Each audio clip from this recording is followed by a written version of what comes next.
Maraming salamat po sa napakagandang mensahe, napakagandang pagkakaawit ng tanging bilang po na yun. Nawa ay pinaalala sa atin ng awiting yun kung bakit dumating ang Panginoong Kristo dito.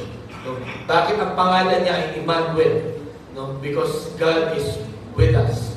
Ang ibig sabihin nun ay kasama natin ang Panginoon at hindi niya tayo iiwanan sa kahit anumang sitwasyon po ng ating buhay. Amen? Salamat po sa Panginoon. Sa ating pong pag-aaral ng kanyang salita, ating pong buksan ang ating mga Bible sa Matthew chapter 2, verses 9 to 11. Matthew chapter 2, verses 9 to 11. At basahin po natin ito ng sabay-sabay. Huwag po tayo tumayo. Matthew chapter 2, verses 9 to 11. Ready? Start. After they had heard the king, they went on their way, and the star they had seen when it rose went ahead of them, until it stopped over the place where the child was. When they saw the star, they were overjoyed. On coming to the house, they saw the child with his mother Mary, and they bowed down and worshipped him. They then opened their treasures and presented him with gifts of gold, frankincense, and myrrh. Pagpalain po ng Panginoon ang pagkabasa ng salita, tayo po ay manalangin. Panginoon, salamat po sa muling pagkakataon namin po mapapag-aralan ng iyong salita. Salamat din po sa paalaala ng awiting iyon kung bakit mo sinugo ang Panginoong Kristo sa mundo ito para kami iligtas sa aming mga kasalanan. At salamat din sa paalaala na hindi naging madali ang pagliligtas sa amin. Kailangan maghirap ng Panginoong Kristo at siya ay mamatay para po makamtan namin ang kaligtasan niyo.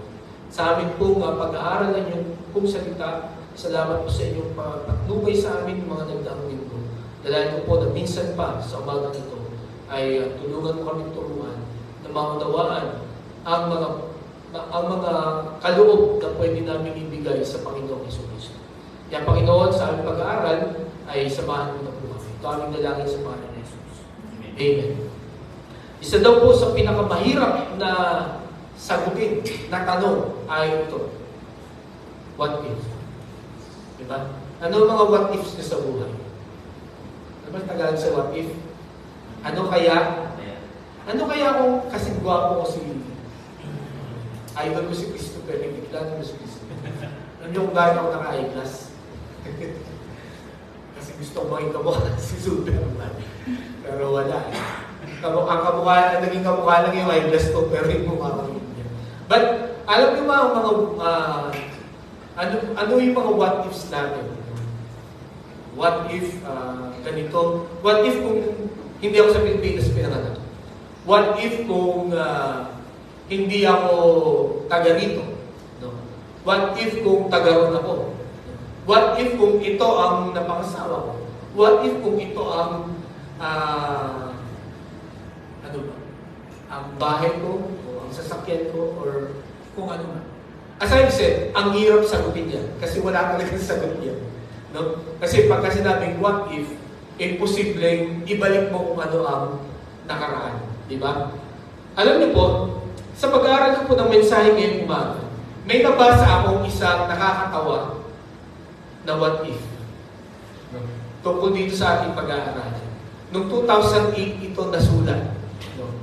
At ang itong what if na ito ay ito. What if the wise men were women? Okay? Wise women. Ano kaya? No? Sabi nung nagsulat, if they are women or wise women, ganito daw mangyayari. Madali daw makakarating sila sa Bethlehem. No? Kasi magtatanong daw itong mga babae ito ng direksyon. No? Pagka sila ay naligaw, hindi sila tutuloy. No? Kung titigil agad sila at magtatanong. Ganun ba ito ganun ba kayo mga ladies? Opo. Okay? Bihira daw maligaw ang mga ladies. Bagamat hirap daw sa direksyon ng mga ladies. Karamihan. Ay, ang ginagawa daw nila, based dito sa nagsulat nito, tumitigil sila at nagtatanong. No? Kaya mas madali daw nilang mararating ang Bethlehem. Aabutan daw nila yung panganganak ni Mary. No? Kasi itong mga wise men, di ba? Inabot sila 5 months. Parang 1 year old na or more than si Christ kung dumating sila. Okay? Inabutan sana daw nila si Mary na sa panganganak.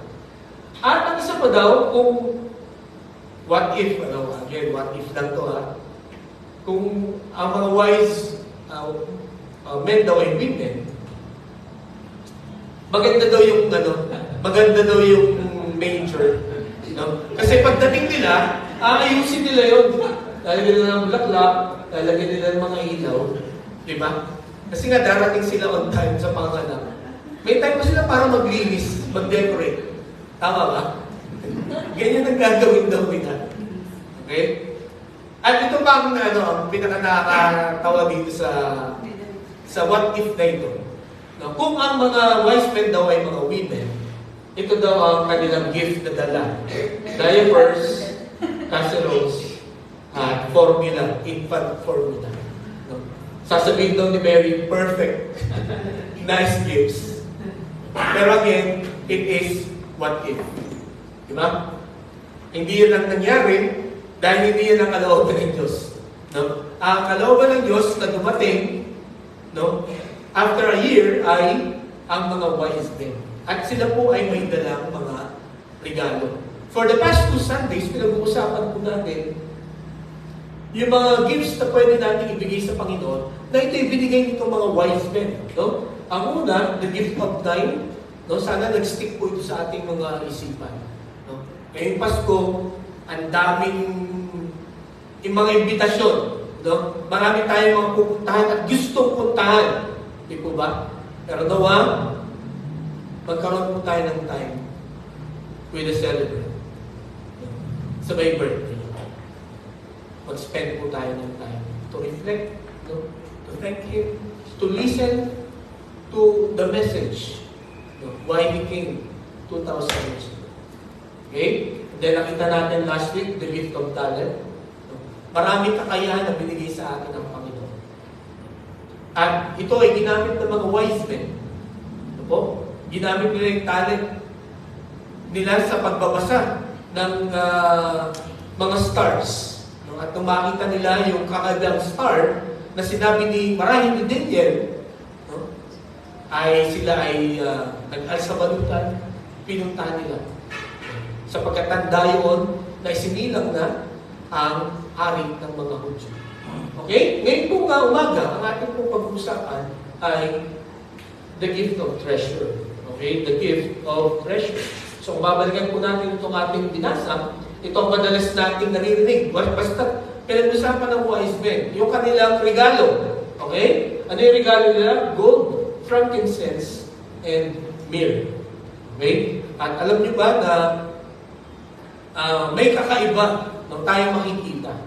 No? Marahil narinig na ito ng ilan sa atin, pero hopefully, ang aking pong panalangin ngayong umaga, magkaroon tayo ng panibagong perspective. No? Dito sa tatlong regalo, itong kayamanan na binigay nitong mga wise men. Okay? So, meron tayong tatlong katotohanan makikita dito po sa gift of treasure na ito. O itong regalo na binigay ng mga wise men. At nawa sa ating pag-aaral nito, no, meron ding binigay na mga kayamanan ng Panginoon sa atin. Nawa sa atin pong pagbibigay, no, ay magkaroon tayo ng tamang pananaw, no po, sa atin pong pagbibigay ng regalo ng kayamanan sa ating pong Panginoon.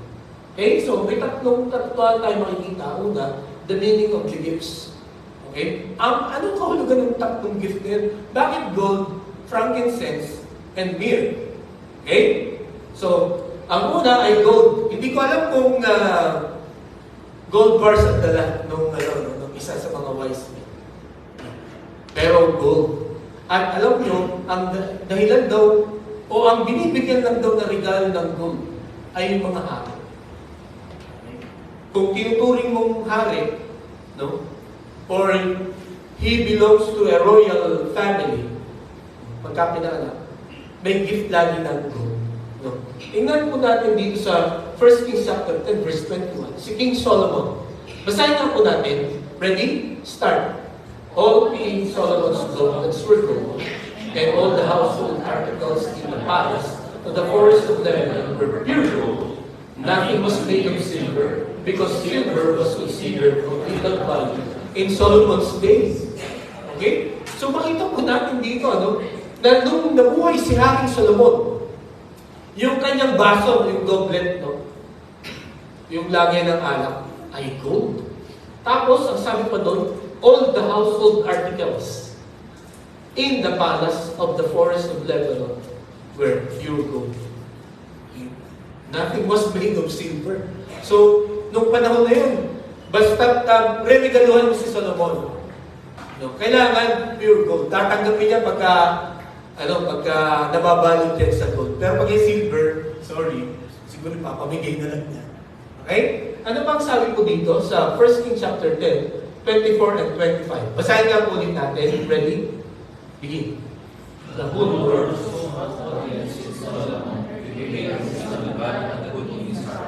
year after year, everyone king brought articles of silver and gold, robes, weapons, spices, and horses.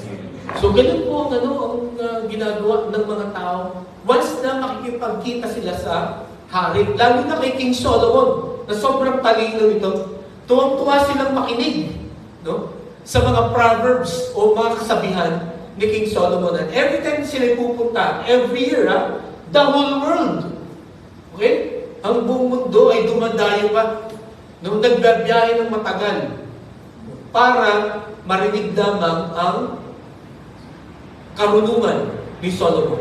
At ano kanilang dala? Year after year, everyone who came brought the gift articles of silver. So, yeah, may articles of silver siguro. Hindi masyado pinapansin ni Solomon. Pero, and gold, robes, weapons, and spices, and horses. Kaya, tingnan nyo kung gaano kayaman si Solomon. Nasabi dito sa 1 Kings chapter 10, verse 14, the way, sige nga, basahin natin, ready, go. The way of the gold Solomon received was 666 talents. Okay, ano niyo ba kung gaano maraming 666 talents?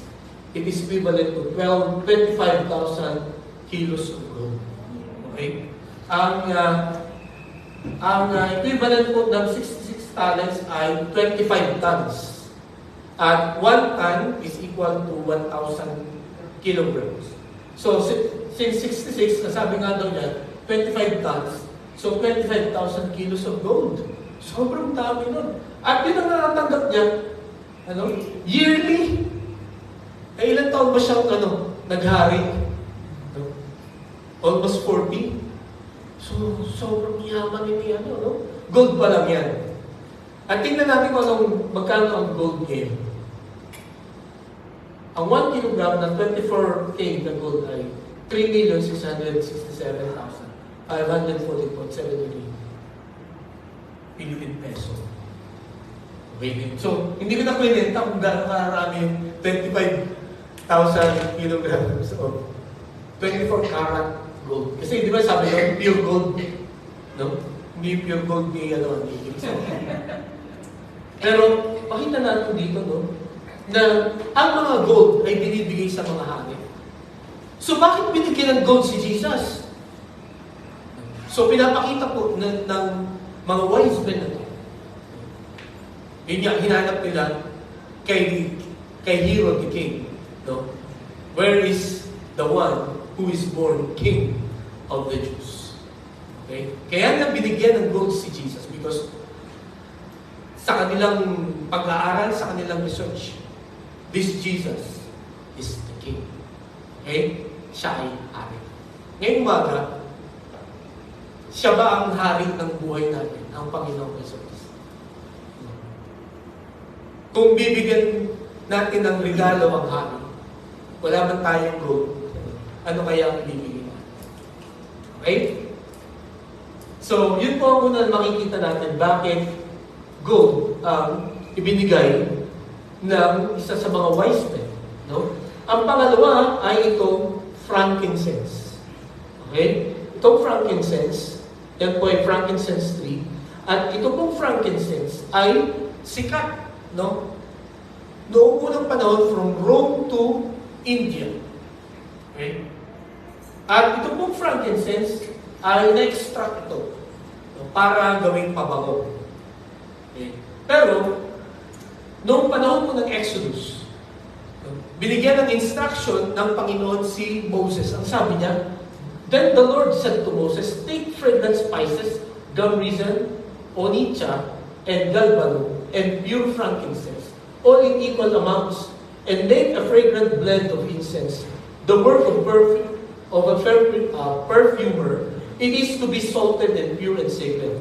Grind some of it to powder and place it in front of the ark of the covenant law in the tent of meeting, where I will meet with you. It shall be most holy to you. Do not make any incense with this formula for yourselves. Consider it holy to the Lord. Whoever make incense, like it to enjoy its fragrance, must be cut off from their people. So ganito ka sacred ang frankincense. Isa po ito sa mga mixture na kumbaga susunugin ito, no? Bilang alay sa Panginoon.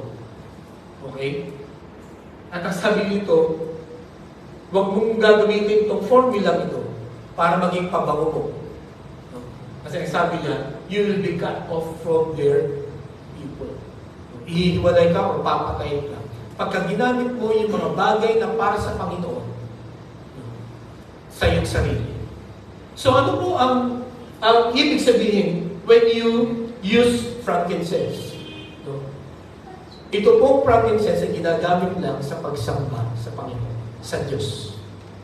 So bakit binigyan itong isa sa mga wise men ng frankincense itong child na to? Sapagkat tinuturing niya ang child na ito ng Diyos. Okay? He is God. Jesus is God. Sapagkat ang frankincense po doon, ginagamit lang ito sa pagsamba. Ito ay binibigay lang sa pinuturing na Diyos. Okay? At alam po ninyo, ang frankincense ay napakamahal. Yung wife ko po ay, ang tawag sa kanya ay oil bulalo. Sapagkat ang dami niyang oils na binibili. At nakakatulong po yun sa amin. No? Sakit ng ulo, sakit sa ubo, paglalabo ng mata, ano ba? Kung kayo ay may insomnia, no, ay maganda yung mga oils niya. At ang pinakamahal na oil niya ay frankincense. No, yung ganito lang kaliit, no, it's almost 5,000. 5,000 yung ganito lang kaliit. No, pero magagamit mo siya ng 6 months. Kasi drop lang yun. Yung maamoy mo lang yun, iba na yung, parang iba na yung mararamdaman mo, yung frankincense. Kasi ginagamit nga rin po itong pabango, ginagamit din po itong gamot. Okay? Pero sa bagay ito, no, ang instruction ng Panginoon kay Moses, gamitin mo ito for worship. Ihalo mo ito for worship. So bakit po binigay nung isang wise man ang frankincense sa Panginoon sa Kristo? Para ipakita that Jesus, this child, is God. Okay? At ito po ay pagpapakita na sinasamba niya ang bata. Okay po? So, frankincense. And then ito naman po myrrh. Okay? Myrrh tree. Ito po ay 17 times na binanggit sa Bible. At ito daw pong myrrh, yung dakta ng myrrh, ito daw po ay yun, pabango, sanitizer, at saka pang-imbalsamo para sa mga patay. At alam po ninyo, sa John chapter 19, verse 39, ang sabi dito, he was accompanied by Nicodemus, the man who earlier had visited Jesus at night.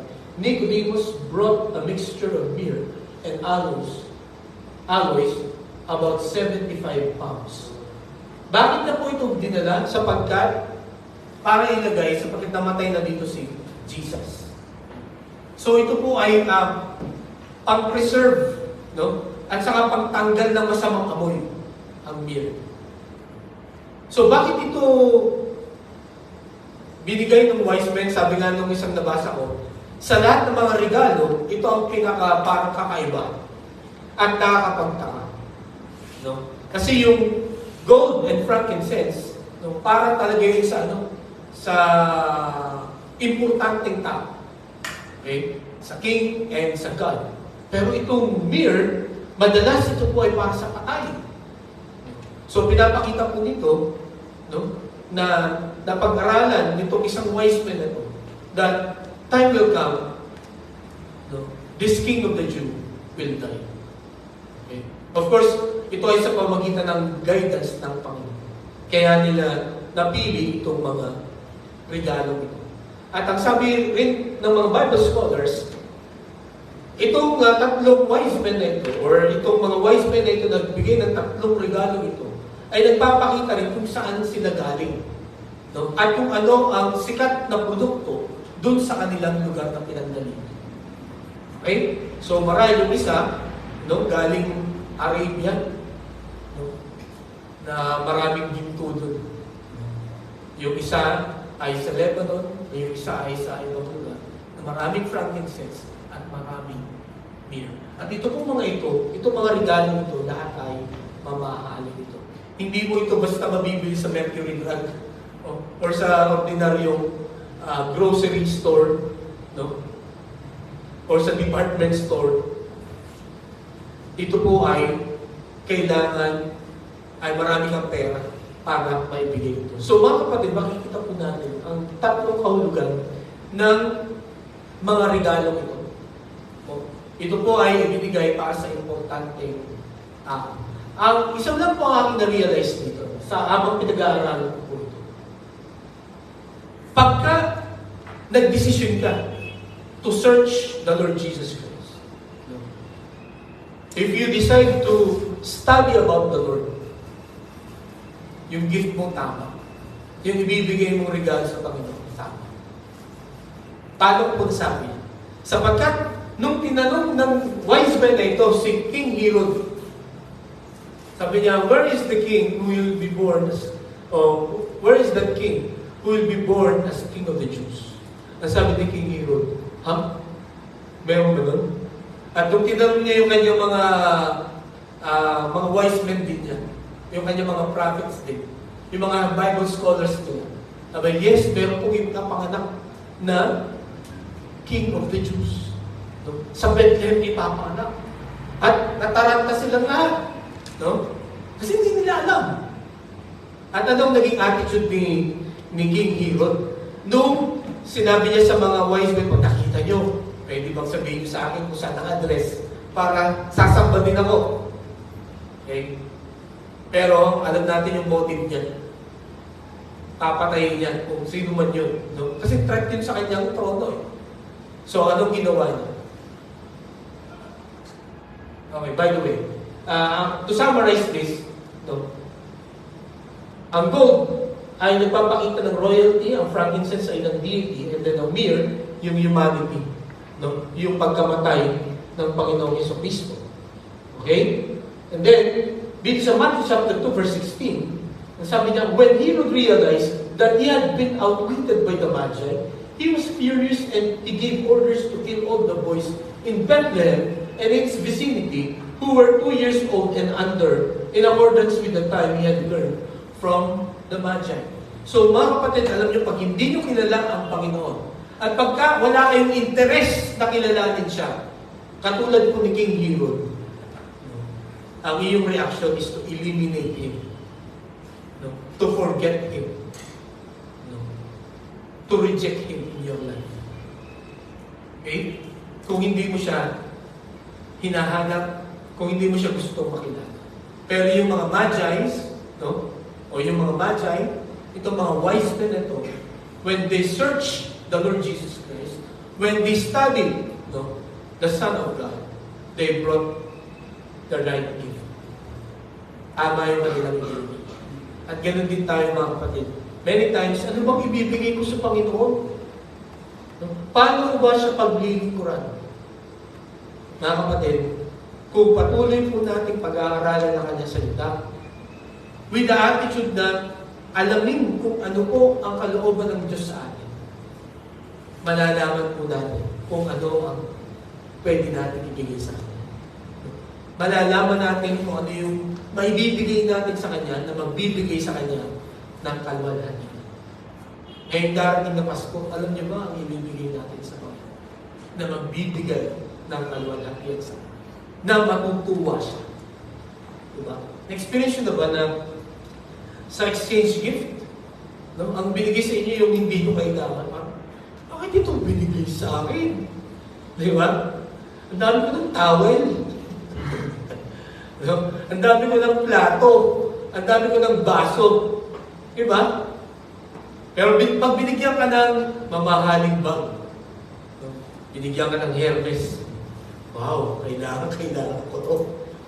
Di ba? Matutuwa ka. Pagka tama, yung binigay sa iyo na gift. At alam niyo ba kung sino lang yung makapagbigay sa inyo ng tamang gift? Yung kilala niyo. Yung nakakakilala sa inyo. Yung nakakaalam ng needs niyo. Di ba ba? Mga kapatid, kung kilala niyo ang Panginoong Jesucristo, you will give the right gift sa Kanya. Okay? So, ang tanong ngayong umaga, kilala niyo ba talaga siya? Kinikilala niyo ba siya o gusto niyo ba siyang kilalanin? Sana mga kapatid, huwag tayo magsawa, huwag tayo mapagod. To know the Lord. Sapagkat maraming tayong madidiscover pa tungkol po sa atin. Okay? So, ang una, the meaning of the gifts. Second, the manner of the giving. The manner of giving. Paano nila binigay ito? Itong regalong to. Okay? So, nasabi niyan, when they saw the star, they were overjoyed. On coming to the house, they saw the child with his mother Mary, and they bowed down and worshipped him. Then they opened their treasures and presented him with gifts of gold, frankincense, and myrrh. Dito po sa mga talatang ito, meron tayong tatlo na paraan or attitude kung paano nila binigay ang regalong ito. Ang una, makita natin, they gave joyfully. Masaya, natuwa sila. Finally, nakita na namin. At ito, ang aming regalo. Ano pa? Second, they gave wholeheartedly. Binigay nila itong gift na ito nung walang pag-aalinlangan at walang panghihinayang. Parang, sayang naman ito kung ibibigay ko na ito. Kalahati lang. Kaya, bata pa naman ito eh. Diba? They gave wholeheartedly, buong puso. Sincerely, binigay nila yung gift na ito. And then, worshipfully. Binigay nila ito ng may pagsamba. Napakahalaga po nitong paraan na ito ng pagbibigay. Alam niyo po ba mga kapatid? Sapagkat ayon po sa 2 Corinthians chapter 9 verse 7, basahin po natin. Ready? Begin. Give what you have decided in your heart to give, not reluctantly or under compulsion. God loves a cheerful giver. Okay, napag-aralan natin ito noong August. God loves a cheerful giver, yung nagbibigay na masaya. Yung natutuwa sa pagbibigay. May mga taong gano'n, tuwang-tuwa pagka may pagbibigay. So, kumusta ba ang attitude natin every time na tayo nagbibigay sa Panginoon? Are we cheerful? Are we overjoyed? Are we joyful? Katulad po ng wise men na ito. And then, ang sabi pa, sa 1 Chronicles chapter 29, verse 9, basahin niya po natin ulit. Ready? Begin.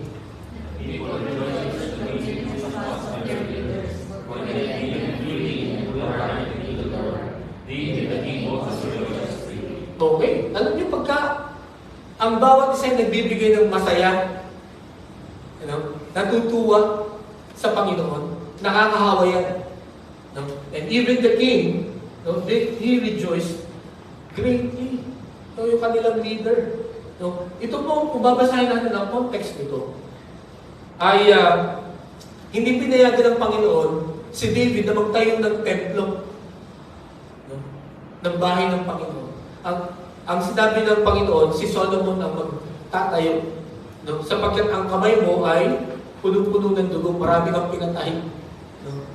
Kaya hindi ikaw magtatayo ng templo. So, ang ginawa po ni King David, okay, hindi mo papayagang magtayo, pero ako mag-prepare ng mga gamit. Ako magsusulisit. At nag-raise siya ng funds sa lahat ng mga Israelites. Kung gusto nyo magtayo tayo ng magandang tahanan ng Panginoon, magbigay po kayo. Yun ang sabi. At ang sabi dito, the people rejoiced at the willing response of their leaders, for they had given freely and wholeheartedly to the Lord. David the king also rejoiced greatly. Wholeheartedly. Okay? Buong puso, buong kagalakan, na sila ay nagbigay sa Panginoon. Bakit kaya wholeheartedly? Kasi sa Panginoon yun. Sa Panginoon yun ibibigay. Hindi ito ibibigay sa mga kung sino mang nagsusulisit dyan. Alam niyo kung bakit they rejoice? Because they know that it will come back to them. Nang mas marami pa. Yung mga nagsusulisit dyan, hindi rin babalik. Goodbye na yun. Pero when you give to the Lord, dapat joyfully, wholeheartedly, and worshipfully. Pagka nagbigay daw tayo worshipfully sa Panginoon, ang sabi dito sa Proverbs chapter 3, verses 9 and 10, basahin niya po natin. Ready? Begin. Honor the Lord, your wealth, with the first fruits of all your works. Then your hearts will be filled to overflowing, and your vats will be over with new wine. Sino ang lugi dito? Sino ang makikinabang? Pagka ang attitude natin, ang motive natin, pagka tayo ay nagbigay, is to worship the Lord. To honor the Lord. Para parangalan siya. At ang sabi pa dito, when you honor the Lord, ang ibig kong sabihin, yung mga Israelites, when they give the first fruits, their first fruits at saka yung kanilang wealth, yung ibig sabihin ng honor doon ay, they are thanking God because He is the source of everything. He is the giver of everything. And they are thanking God because God has blessed them. Ganun daw po ang kanilang attitude every time they give. To honor the Lord. Para parangalan ng Panginoon dahil sa kabutihan niya. At ano ang mangyayari, mga kapatid, pagka ginawa natin to? Nasabi sa verse 10, then your barns will be filled to overflowing. Ang iyong bodega, ang iyong imbakan, ay mapupuno hanggang sa umawas. Imagine. Kaunti lang yung bibigyan natin. Pero, gaano karami ang babalik? Pagsisisihan mo pa ba yan? Pangihinayangan pa ba natin ito, mga kapatid? Kaya, ang attitude or the manner of their giving, itong wise men ito, it is joyful, it is full-hearted, it is worshipful. May pagsama. Kaya mga kapatid, every time na tayo po ay magkakaloob sa ating Panginoon, sana ganun po yung ating attitude. Sapagkat sabihin ko po sa inyo, Hindi nyo ito pagsisisihan. Hindi kayo magkukulang. No? Hindi kayo malulugi. At hindi kayo lalong mahihirap. Sapagkat pag nangyari yun, mga kapatid, pwede natin singilin ng Panginoon. Lord, sabi mo sa Proverbs chapter 3, sabi mo sumala kay chapter 3. Diba? Pag nagbigay kami, ganito ang daan.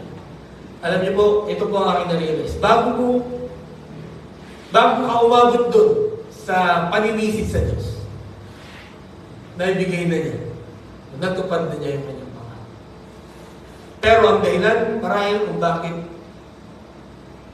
matagal dumating yung kanyang pangarap. Baka hindi natin ibinibigay. Baka ang attitude natin when we give is different. Diba?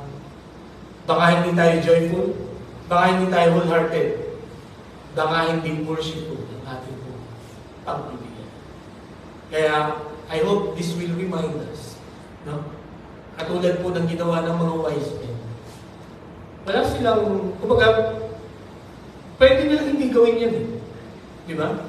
Pwede, yung effort, yung time na pumunta doon, malaking ano na yun eh, malaking, kumbaga pwedeng sabihin mo na malaking gift ko na to para sa'yo, na pumunta ako dito. Di ba? Sa mga kinasal at yung mga ikakasal dito, sometimes, may reminder kayo dun sa dun sa card, sa invitation na pwede hindi tayo magbigay ng gift, your presence is enough. Di ba? But if you insist, di ba may ganun eh. But if you insist, we will be glad to accept. Di ba? Pero yung effort na pumunta ka doon, no? Malaking regalo din. Pero, this wise men, nagbigay pa rin sila. At joyfully, wholeheartedly, and worshipfully. Kaya mga kapatid, let's check our hearts every time we give to the Lord. Is it joyful, wholehearted, and worshipful? Ito po mararanasan natin when we do that. Okay? Maluluwalhati ang Panginoon at tayo po ay mapapagpala. Win-win, higaga. Di ba? Walang lugi. Okay? So, yun po ang manner of giving. Ang panghuli na gusto kong makita natin, the message of the gifts. Ano ang mensahe nito sa atin?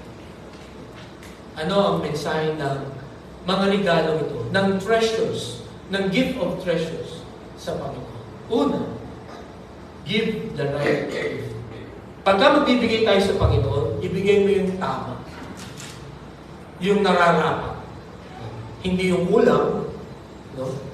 Hindi yung pangit. Diba? You give the right gift. As I've said, pag kilala mo yung tao, tama yung ibibigay mo. Ano? Hindi ka magkakamali.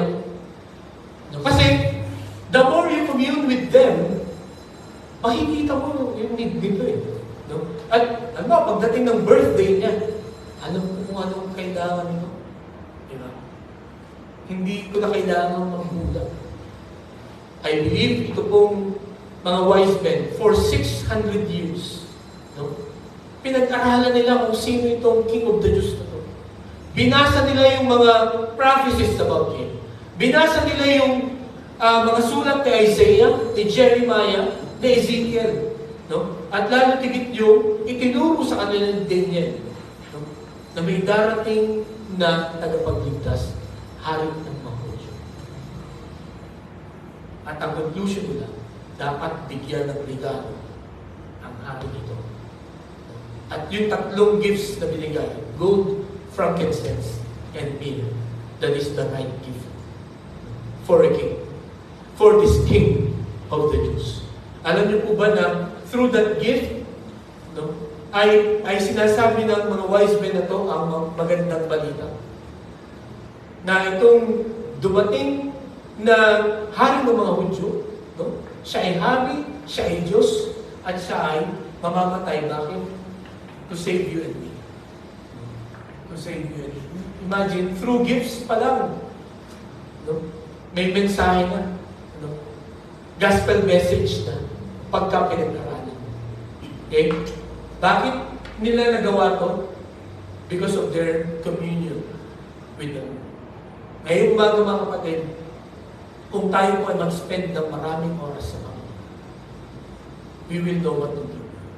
Ang Panginoon, He knew what we need. Kaya pinagkaloob niya ang Panginoon Jesucristo. Okay? Ang pangalawa na mensahe ng mga gifts na to, una, give the right gift. Secondly, give the best gift. Pwedeng tama yung binigay mo, but it is not the best. Diba?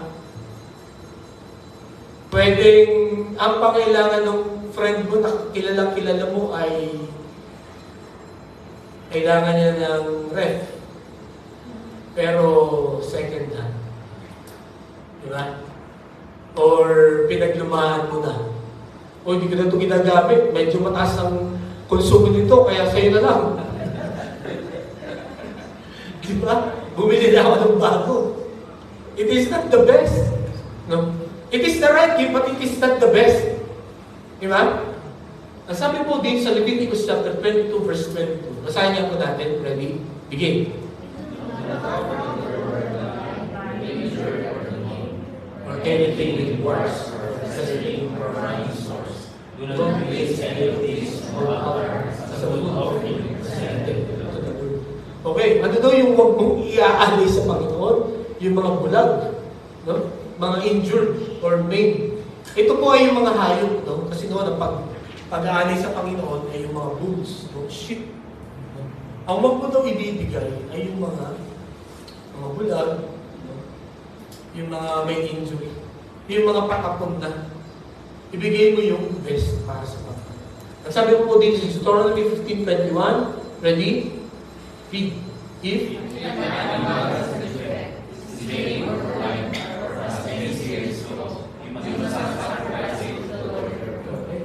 pag mo daw ibibigay yung pangit, no? Pag mong ibibigay yung may defect. At nakakalungkot minsan mga kapatid, realidad dito. Sometimes, ang naiisip natin, ibigay sa Panginoon niya, yung mga hindi natin ginagamit, mga luma na. Pagkaya ba, ang dami kong ang dami kong mga nakatambak na gamit dito. Saan kaya ito pwede itambak? Dalhin natin sa church. Diba? Kapatid, sana, when we will give to church, sana yung bago naman. Nagpa-function, hindi yung ipapa-repair pa, no, para magamit. No. Ang ibigay lagi natin sa Panginoon ay yung best. Sapagkat ang binigay ng Panginoon sa atin is the best. Diba? Sabi nga dito sa Ecclesiastes chapter 12, verse 1, remember your Creator in the days of your youth, before the days of trouble come and the years approach, when you will say, I find no pleasure in them. Alalahanin mo daw, ang ibig sabihin ng pag-alaala dyan, is you serve the Lord. No? In the days of your youth. No? Sa panahon na ikaw ay, sa panahon ng iyong kabataan, siguro tanong mo, ay pastor, lampas na ako sa kabataan. No? Ako ay may edad na. Ano ibig sabihin yan? No? Or pwede nyo sabihin, exempted ako dyan, pastor. Kasi hindi na ako kabataan. Ano po ang ibig sabihin itong talata? Ito po ang na-realize ko when I read this. When you meet the Lord, no, that's the prime of your life. Nung ma-meet mo ang Panginoon. No? Bakit? Kasi na-born again kayo. Ano ibig sabihin ng born again? Bata ka ulit. Nag-start na ulit yung iyong growth, yung iyong strength, yung iyong fire. So, ang point dito po ni King Solomon, na siya po ang sumulat nitong Ecclesiastes. When you meet the Lord, serve Him. No? Ibigay mo yung best years of your life. No? Hindi yung, wala na akong gagawin, no? Wala nang, hindi na ako makalakad. No? Kaya, sige, mag-full time na lang ako sa church. Sana huwag naman yan. Habang tayo nakakalakad pa, habang tayo ay nakakaunawa pa, habang nakakakita pa tayo, habang nakakapagsalita pa tayo, habang nakakakilala pa tayo. This is the time we need to serve God. Let us give the best gift to God. That is the message of the gift of treasure. No? Nakita natin, mga kapatid, na dapat yung tama ang ibigay namin at yung the best. Okay? Sana hindi po natin ito malimutan. No? Sana simula ngayong araw na to, sa oras na ito, we will always give the best for the Lord. Okay? And sabi sa Romans chapter 8, verse 32, He who did not spare His own Son, but gave Him up for us all, how will He not also, along with Him, graciously give us all things? The Lord has given the right gift, and He has given us the best gift. The best gift is His Son. Yan ang dahilan bakit po tayo ay may Pasko. Sapagkat pinagkalooban tayo ng pinakamaganda, pinakamahalaga na regalo na dapat po natin matanggap. And kung ang Panginoon Kristo ay nasa iyong puso, you have the best gift. Opo? At we can share this best gift to others na hindi pa po nakakilala sa Panginoon. Yun po ang maganda sa gift na ito na binigay sa atin. Pwede natin i-share na hindi nababawasan yung power, yung presence ng Panginoon sa atin. Okay? That's how powerful this gift is. Kaya ibahagi din po. Kaya mga kapatid, salamat sa Panginoon sa pagdating ng Pasko. Salamat sa Panginoon dito sa mga wise men ito. Tinuruan tayo kung ano ang gifts na ibibigay natin sa Panginoong Jesucristo. May 3 gifts tayo na pinag-aralan. Una, the gift of time. Second, the gift of talents. Third, the gift of treasure. Let us give our best gift for the Lord. Let us give the best time of our lives. Our talents and our treasure to our Lord. Tayo din manalangin. Panginoon, salamat po sapagkat ang inyong salita ay buhay. Hindi ito naluluma. Hindi ito pwedeng kalimutan at baliwalain. Salamat po sa mga wise men na nasulat ang kanilang pong mga ginawa 2,000 years ago. Itong mga wise men ito, sila ay mga hintil. Hindi nila kailangan na magbiyahe ng ganong katagal, gumastos ng ganong kamahal, para lamang makita ang Panginoon sa Kristo. And yet, dahil sa napag-aralan kanila, hinanap kanila at nagbigay sila ng regalo. Panginoon, tulungan mo kami ngayong umaga ito. Dahil po sa napakagandang regalo na pinagkaloob sa atin, help us to respond, to give the right gift and the best gift. Ang tangi lamang namin pwede ibigay sa inyo yung aming oras, yung aming talento, at yung aming mga kayamanan, yung mga blessings na binigay mo sa amin. Kaya tulungan mo kami, Panginoon, sa darating na Paskuhan. Ito po, Panginoon, ay pagkaloob namin ng buong buo. Joyfully, wholeheartedly, and worship sa Panginoon Jesus. Salamat po sa inyong salita. Ito ang aming dalangin sa pangalan ni Jesus.